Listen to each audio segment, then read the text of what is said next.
Bom, vamos entrar aqui um pouquinho mais profundamente na história do corpo de atleta, né? O que é um corpo de atleta? Também falar um pouco sobre assédios de forma geral, a gente já passou um pouquinho por isso. A atleta indiana, Vinesh Phogat, do wrestling, da luta livre, foi eliminada da final em Paris por estar 100 gramas acima do peso permitido. A categoria dela é até 50 quilos. O técnico contou que cortaram o cabelo dela, diminuíram a roupa, ela não comeu, não dormiu, ficou fazendo exercício antes da luta, enfim, para tentar chegar ao peso. Mas não deu, ela estava dentro do peso permitido até chegar à final. E falando no wrestling, né, a nossa torcida para a Júlia Penalber, que estreia amanhã no wrestling, a categoria dela é 57 quilos. Doutora Luciana, eu não conheço a história dessa atleta, né?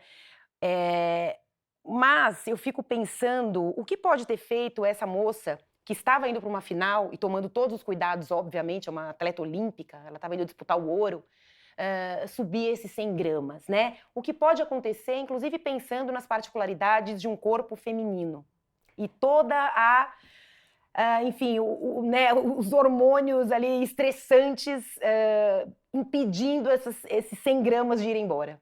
Pois é, que delicado, né? Porque 100 gramas, nós que somos mulheres, a gente sabe que isso é uma variação muito comum e até muito maior, né? Período menstrual, então a questão hormonal, isso tem uma relação direta com o peso.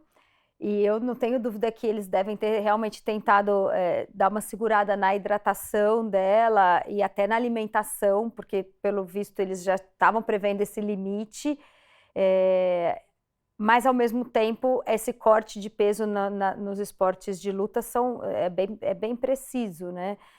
Eu acho que deveria, se eu pudesse sugerir uma alteração, seria ter uma possibilidade de variação de 500 gramas, porque a gente sabe que isso é muito frequente, principalmente no corpo feminino, mais que o masculino, porque o feminino tem o ciclo hormonal, que afeta diretamente o quanto a gente acumula de água.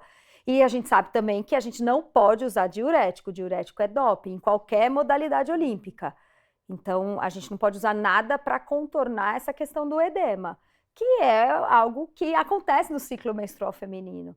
Então, pelo menos nos esportes de luta, onde o peso é o corte, deveria existir mais ou menos 500 gramas, talvez deveria ter uma mudança. Isso é triste, porque se ela nas outras lutas estava dentro do peso, né? Exatamente. E aí, imagina se ela mudou, tá durante o ciclo. A gente sabe que se ela competiu ao longo de 2 semanas, ela pegou uma fase totalmente diferente em relação a estrógeno e progesterona, que são os 15 dias do ciclo. E que muda, né? Esses gramas aí, enfim, muda mudam. muito. E a gente sabe que, às vezes, de um dia para o outro, a gente ganha 1 quilo na balança. E falando do wrestling, né, existe uma cultura de que mulher não deve lutar, né? As lutas são meio, assim, estranhas para as pessoas. A Aline Silva, né, nossa medalhista, enfim, no wrestling, ela veio aqui e ela falou que a categoria masculina vai até 125 quilos e a feminina até 76 quilos.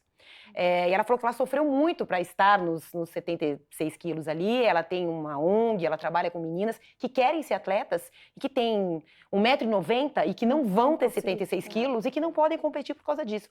Então você já elimina a possibilidade de ter uma atleta olímpica, uma mulher competindo por uma padronização, né?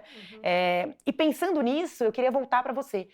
A gente teve a Bia Souza, judoca, né, extravasando depois de trazer o ouro e falando que o esporte fez ela compreender o corpo dela, né? O corpo como uma ferramenta de vida, né? No caso dela, de aceitação e de possibilidade de trabalho, né?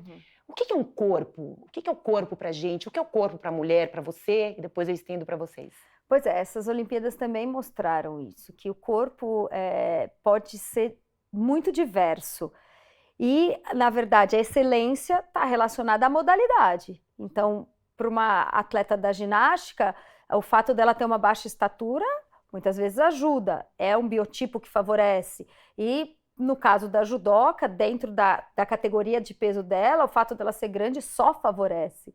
E eu fiz um post falando sobre esses diferentes corpos, né? Obviamente no basquete uma pessoa muito alta, e até mulheres que competiram gestantes ou amamentando, ou seja, com o corpo da mulher que se modifica ao longo da vida muito mais do que o corpo masculino. A gente tem a modificação do ciclo menstrual e tem da gestação, do climatério, da amamentação, nosso corpo muda demais, e mesmo assim elas estão nas Olimpíadas. E houve essa discussão em relação à obesidade e saúde. E muitas vezes a gente tem corpos que não são dentro do padrão, mas que são extremamente saudáveis. Dentro do padrão estético, Padrão né? estético, que a gente imagina como sendo saudável. Mas essa associação não é categórica. Então a gente tem que ver quanto de massa muscular que ela tem, né? Porque é uma pessoa grande e isso foi super benéfico para a categoria que ela compete. Então, respeitar e entender essas diferenças é legal, inclusive, para as meninas mais novas, para observarem que não existe um padrão único e o padrão estético é diferente do padrão de performance. Não, e para elas saberem que elas são pertencentes a esse universo, que elas Exato. devem, né? Não só podem, como Exato. devem praticar esporte, né?